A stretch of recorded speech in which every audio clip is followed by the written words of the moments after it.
जो पाकिस्तान दुनिया भर में मुसलमान चिल्लाता है, जो पाकिस्तान मुसलमानों के हक की आवाज उठाने का दम भरता है, जो पाकिस्तान खुद को मुसलमानों का रहनुमा बताता नहीं थकता, उस पाकिस्तान के हज यात्रियों की सऊदी अरब में ऐसी दुर्गति होगी, इसकी उम्मीद किसी ने नहीं की थी। ना खाना ढंग का मिला, ना रहने का ठिकाना। पाकिस्तान की तरफ से सऊदी अरब गए हज यात्रियों ने जो बताया है वो हैरान और परेशान करने वाला है। मुनीर और शहबाज को दुनिया के सामने बेनकाब कर दिया है। मक्का में पाकिस्तानी तीर्थ यात्रियों को पुराने, गंदे और टूटे फूटे मकानों में ठहराया गया है। इन इमारतों की हालत इतनी खराब है कि रहना मुश्किल हो गया। एयर कंडीशनर थे, तेज गर्मी में बिना एसी के तंबुओं में हवा बेहद गर्म और घुटन भरी थी। बुजुर्ग, महिलाएं और बीमार हाजी सबसे ज्यादा परेशान दिखाई दिए।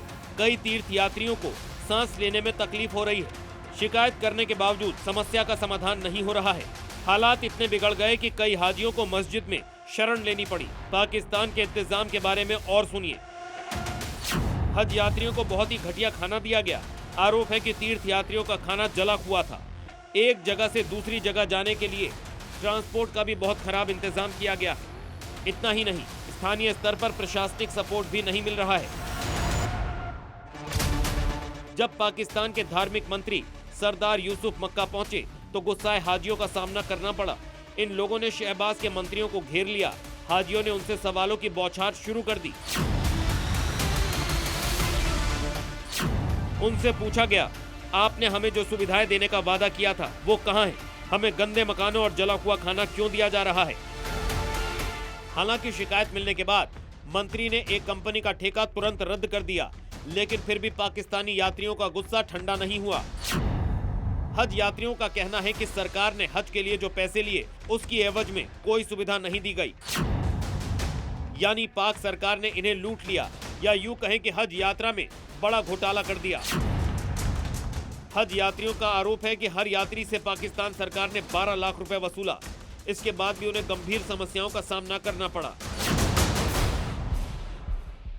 हज यात्रियों ने कहा कि पाकिस्तान के अधिकारियों ने जो बेड मुहैया कराया है वो बहुत ही खराब है। ये जायरीन इतने गुस्से में हैं कि शहबाज सरकार के खिलाफ अब कोर्ट जाने की धमकी दे रहे हैं। इस बार पाकिस्तान से कुल 1,79,210 यात्री हज के लिए सऊदी अरब पहुंचे हैं। इंडोनेशिया के बाद इस साल भी पाकिस्तान दूसरा ऐसा देश है जिसे सऊदी अरब की ओर से सबसे बड़ा हज कोटा आवंटित किया गया है। लेकिन पाकिस्तान के हज यात्री अपनी सरकार को कोस रहे हैं, प्रबंधन को लेकर सवाल उठा रहे हैं। हज जैसे पवित्र मौके पर तीर्थ यात्रियों की इस कदर उपेक्षा देखकर पाकिस्तान में भी सरकार की आलोचना हो रही है। 12 लाख रुपए खर्च करने के बाद भी मिला क्या? जला हुआ खाना, सांस लेने में तकलीफ, भीषण गर्मी और धार्मिक यात्रा के नाम पर धोखा।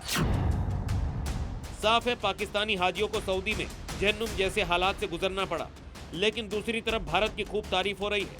अपने हज यात्रियों के लिए भारत ने जो व्यवस्था की है वो अद्भुत है।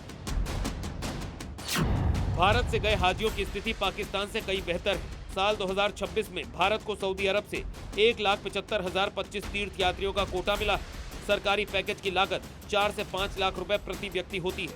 कमेटी यात्रा से जितना पैसा लेती है उतना ही सऊदी अरब में खर्च करती है, इसीलिए यात्रियों की व्यवस्था भी बेहतरीन होती है। ये देखिए हज कमेटी के हाजियों के लिए कितना बेहतरीन इंतजाम है, और ये पूरा हुज्जाज इकराम के लिए बेड, सोफा कम बेड दिया गया है। सारे इंतजाम हैं। इसके अंदर देखिए ये बैग है, ये इस बैग के अंदर जो है कंबल है, तकिया है, और इसके अंदर पानी का बोतल है, छतरी है। बेड के ऊपर ही उनको सारा इंतजाम किया गया है। इसका मतलब ये है कि आपको ब्रेकफास्ट भी यहीं दिया जाएगा, उसके बाद में जो है लंच जो है दोपहर का खाना भी इसी के ऊपर लाकर दिया जाएगा। ये अंतर है भारत और पाकिस्तान में। भारत में मुसलमान अल्पसंख्यक हैं, लेकिन हज के लिए भारत सरकार की व्यवस्था टॉप लेवल की है। तो उधर मुस्लिम मुल्क होने के बावजूद पाकिस्तान अपने ही लोगों से दगाबाजी कर रहा है। हज के नाम पर लोगों को लूट भी रहा है। ब्यूरो रिपोर्ट, जी मीडिया।